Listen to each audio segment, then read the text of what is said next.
we all want partners that appreciate us and see the best in us, right?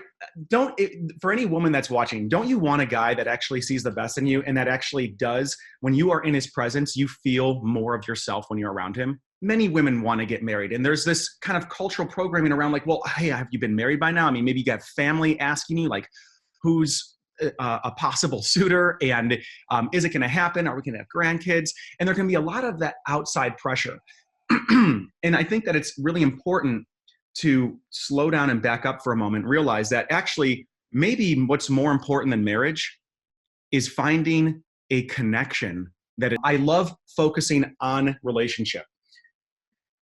The deeper place that I love to focus with people, though, is really the relationship they have with themselves.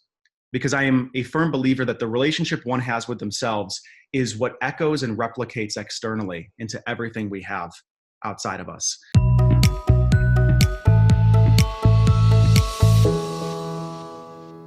Welcome to yourbrilliance.com. I'm your host, Amy Waterman. And today we're talking about what men want.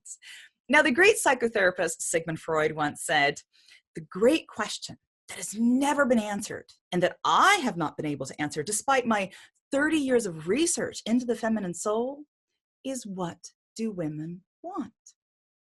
Now, if you're a woman watching this, you're probably thinking, well, why don't you just go ask a woman?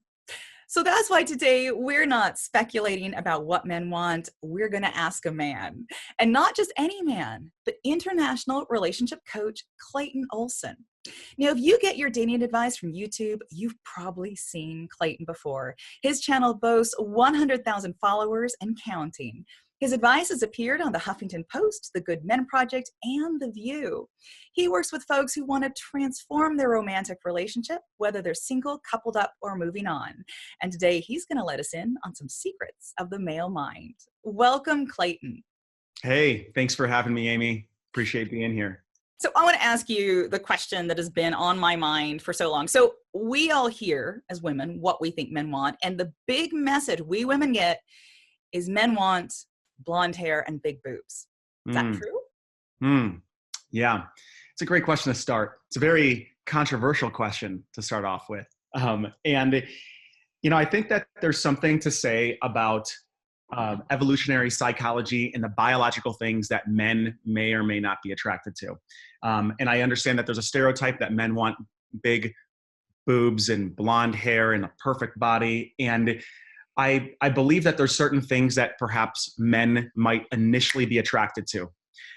However, I believe that a mature man who has gone through relationships and perhaps has had some failures under his belt knows better, knows that there's a difference between what he's attracted to and what he actually knows is going to make a long-term successful partnership. And blonde hair and boobs are not indicators that this man is going to have someone that actually is able to stand by his side and that they can take on the world together. That is fantastic. I'll never forget the first man I knew who had actually dated models said that he was never going to do it again because he said he just didn't have the time or patience to worry about what she looked like so much. So I think that's fantastic. But, there's another stereotype that we get a lot, which is men prefer feminine women who stroke their ego. Like, that's our job, is to be the little woman and to make him feel really good about himself. Does that have any merit? Yeah. Wow. I see those comments on some of my YouTube videos, right? Where there's many women that come on and the lens that they're looking at it through is like, oh, well, you're saying be more feminine, or you're saying embody your femininity. And that means that I have to be weak, passive, and that I need to put him on a pedestal and stroke his ego. And I think that may actually point to the shadow side of something. But ultimately, what I believe we're really talking to in its purest form is actually, we all want partners that appreciate us and see the best in us, right? For any woman that's watching, don't you want a guy that actually sees the best in you and that actually does, when you are in his presence, you feel more of yourself when you're around him? Don't you want that, right? Men want that too. And we can sometimes distort that and think, okay, well, what that means, I need to stroke his ego. It's like, no, just be a decent human being in the relationship and give the things that you ultimately want as well, so that you can model it and you can create relationship of reciprocity where the two of you become better people in each other's presence. That's what we're talking to. That's what I believe people want.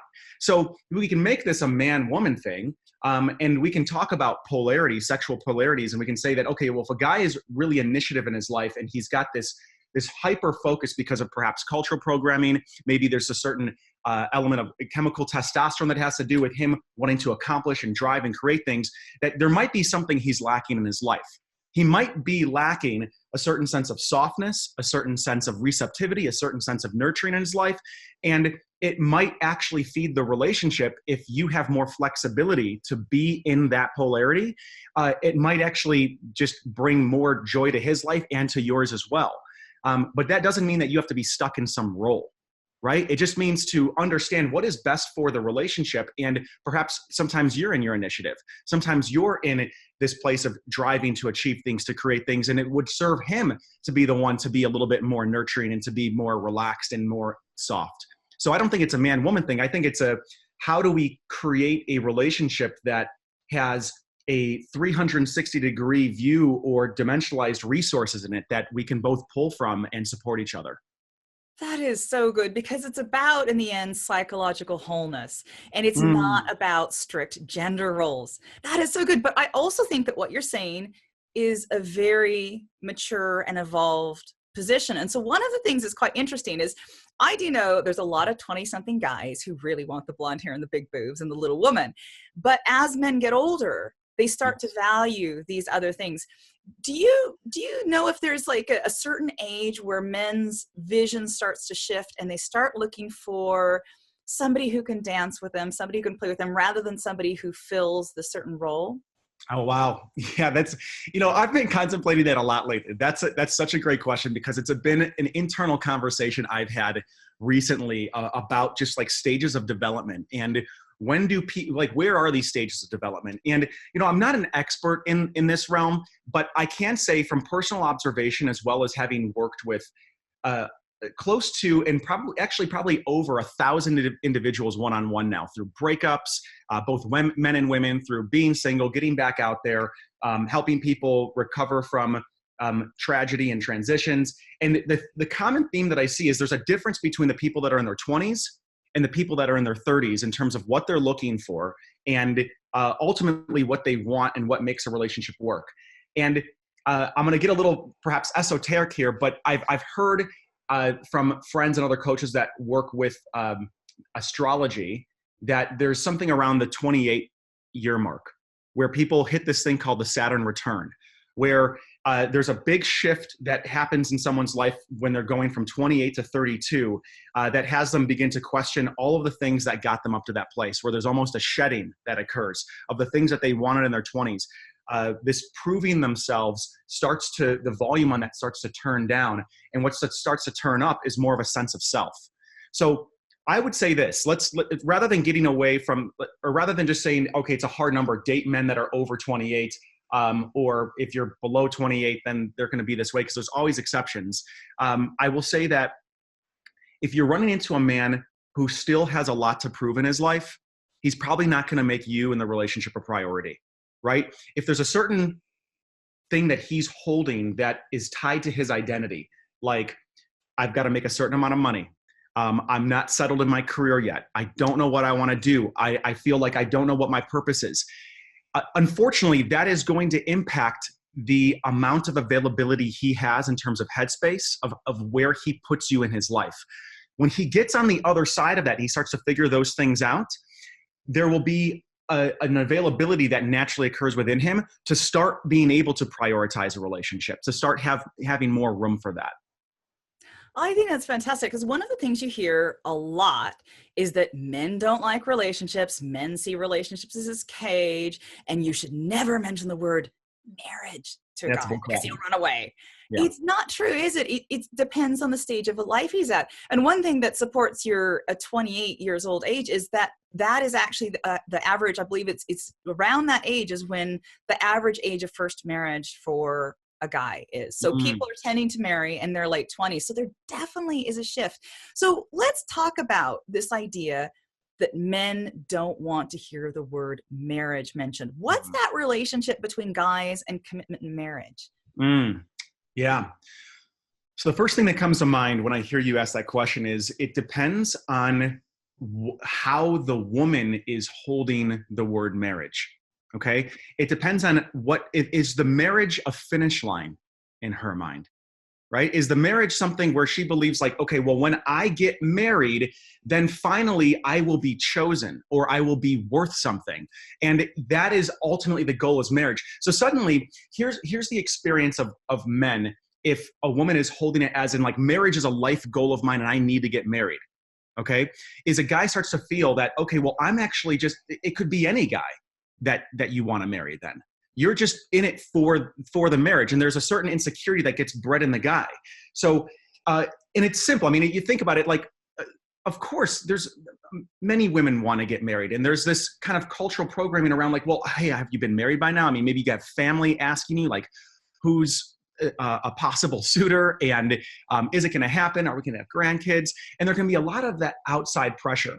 And I think that it's really important to slow down and back up for a moment, realize that actually maybe what's more important than marriage is finding a connection that is worth protecting with the label of a relationship, right? The first thing that you must focus on is I want a connection with a guy that can go the distance. And then if marriage is the natural manifestation of that, beautiful, right? So what that does is it focuses on the man and the quality you have with him rather than being like, this needs to happen because everything that is happening before that is not valid until we get past this finish line. How does that land on your side? Yeah, absolutely. We don't want to use men. It's like using men for marriage, like men use us for sex. And of course, that right. doesn't work. So let me ask you a little bit more. When a man thinks about the word relationship, is he always available to that idea? Like, what attracts him to the idea of a relationship, as opposed to, we have this idea as women that most men just want flings and it's really hard to get a man into a relationship. But what what appeals to men about relationships? What's good about relationships for men? Yeah. Well, okay, this is great. So my question back to the woman that may be asking that question is, what appeals to you about relationship, aside from this idea of that you should be in one as a woman, right? What is it that appeals to you about building a life with somebody? What is it that appeals to you about having somebody that you can rely on and support and be in connection with? What is appealing about that to you, right? If we just take the cultural programming out of it and we look at this idea of like having somebody who can be your closest confidant, your a loyal partner in crime, somebody that you can do more with in life and take greater risk with in life. What's appealing about that? Right? It's the exact same thing it is for a man, right? So as a man gets older, he will start to feel that the flings in life are empty. The flings in life become something where it's like, okay, great. Yeah. Wow. Another fling. Okay. Wow. I'm scratching this itch of variety a bit. And like, am I actually being challenged? Am I growing? Am I becoming a better person from this? Right. And that growth and becoming a better man and a better human being comes from being challenged. It comes from honest, loving reflection. It comes from allowing someone into the cracks of your vulnerability to be able to see them and to love them, and also to see a vision of you being able to be better than who you are. Those are the benefits of a relationship, right? So I think that the more we can bust this false belief that men are commitment-phobes and modern men these days don't want relationships. See, like if you're holding on to that belief as a woman, you are completely, you're screwing yourself, because that's what you're looking for then. You're coming into a relationship with this presupposition that men don't actually want to be with you and that you have to somehow win him over with sex and win him over with your body and win him over with looks. And what ends up happening? You end up starving the juiciest and most valuable part of you, which is what he actually wants is intimacy. He wants connection. He wants to be seen. And if you think that your value rests in these superficial things, you're not going to give any of that any attention. And you're going to create a self-fulfilling prophecy where you realize it's like, yeah, there is no substance there. And how is he going to what is he going to see that he wants to be with? So this is what I think the problem is. If a woman is putting too much attention on the way that she looks, and that's what she thinks the value is coming from, is that she misses out on these deeper, more permanent aspects that just get better with age, that just get better with time as she gets to know a man.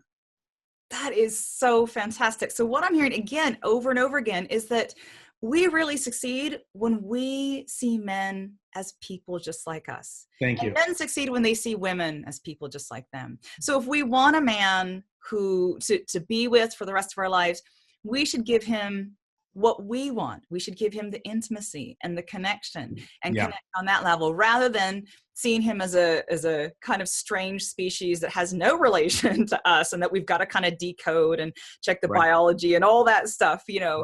Men are just like us and we're just like men. Yeah. And those are factors. Those are there. Yes. Men may have a certain orientation towards sex and a certain orientation towards freedom in terms of being able to be on their purpose. This could be largely, it could be inherited psychology from generations that came before us. It could be cultural programming around a man's worth in terms of being able to provide and have a direction. But the truth is that a man knows deep in his heart that he's going to be able to do more with a powerful woman by his side than by himself.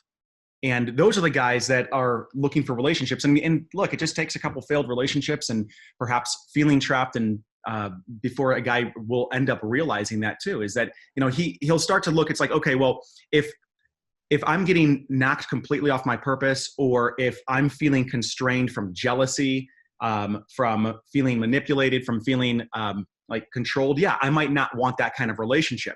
But if the orientation is one of support and one of where we can be more of ourselves together, then what guy is not going to want to get into that?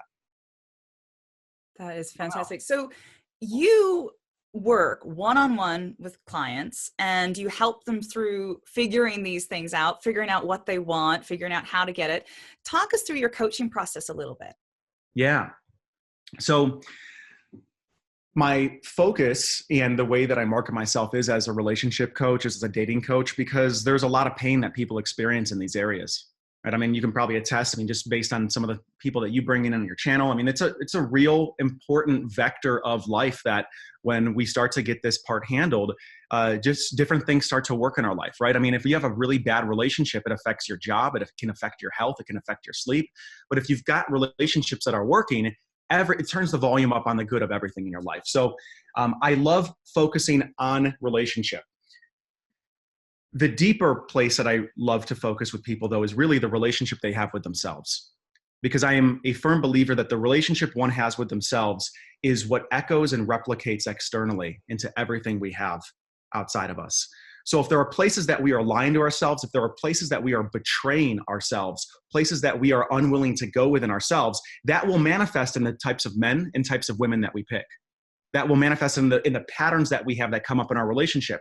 So the relationship is a great playing field to kind of navigate those things, but coaching is a great way to begin to come into right alignment internally so that we can start to get a different result outside. So a lot of the work that I do with people is around defining a vision of what you're actually wanting. And then it comes into beginning to identify the ways and the places that we go unconscious, the places where we are taking patterns and wounds from our past and mapping them or projecting them into the present world and beginning to heal those things so that we start to see the present world in front of us differently from a place of wholeness and completeness. And you also offer, for women who don't have the time maybe to commit to a coaching relationship, you've got 3 online courses for women as well. I do. Yep. So the products and the way that they were created in order, one of them was because I was working with a lot of women that were actually going through breakups, and they were trying to determine whether they wanted to get back together with their partner or whether they wanted to move on. And so I created a program, a relationship recovery program. It's called Infatuate Your Ex, which is around helping a woman be able to go back in and take responsibility and perhaps realign herself and possibly keep a relationship going if it's about to die or has died. Not every woman should do that. I think that it really comes down to determining whether you were in a healthy relationship, and sometimes the breakup happened for a reason, and sometimes you're partners with somebody for a reason and it's got some more life into it, and it's just about actually getting to a different level of consciousness so you can actually keep it moving forward. The other product that I created is called Actions of Attraction, which actually breaks men into 3 different types. And it's based on a personality typing tool called the Enneagram, which is super powerful. It's changed my life. And I use different territories within that to break men into 3 different types and give women actionable things that they can do, ways that they can show up, things that they can say that allow them to stay connected to themselves, but also for those things to be heard, those acts of love to be heard and seen by the man in front of them. And then the flagship product, which has really been my focus for the last couple of years now, is a program called Becoming the One. And Becoming the One it's kind of the precursor to finding the one, right? But it's a switch to where it's actually about becoming the one for you. It's about finding that one that you want to commit to within yourself, creating that right relationship with self, so that when the man that you want to be with is in front of you, you can approach it with a certain sense of ease, a certain sense of poise, a certain sense of brilliance and awe, and be your best self in that scenario so you can create the best possible chance of things working out. Now, for those of you watching, if you want to check out Clayton's courses or see if you can work with him one-on-one, we've got a link for you. Just go to yourbrilliance.org/Clayton. That's yourbrilliance.org/CLAYTON. We're coming to an end. Thank you so much, Clayton, for coming on to the show. And I wondered if you had any last message you would like to leave our viewers with. Yeah, I think the last message that I'd say is if you want to create better relationships outside of you, stay away from any material that's having you try to manipulate people and control people, because that's all coming from a place of fear. And if that is what you are practicing, that is what you are practicing creating within you and then bringing into your interactions. I would say move more and consciously choose more the things that have you create a deeper, loving relationship with yourself, because that is what is going to be the thing that you ultimately bring to all of your relationships then. Thank you, Clayton. And thank you out there for watching. We hope to see you again soon. Until then, let your brilliance shine.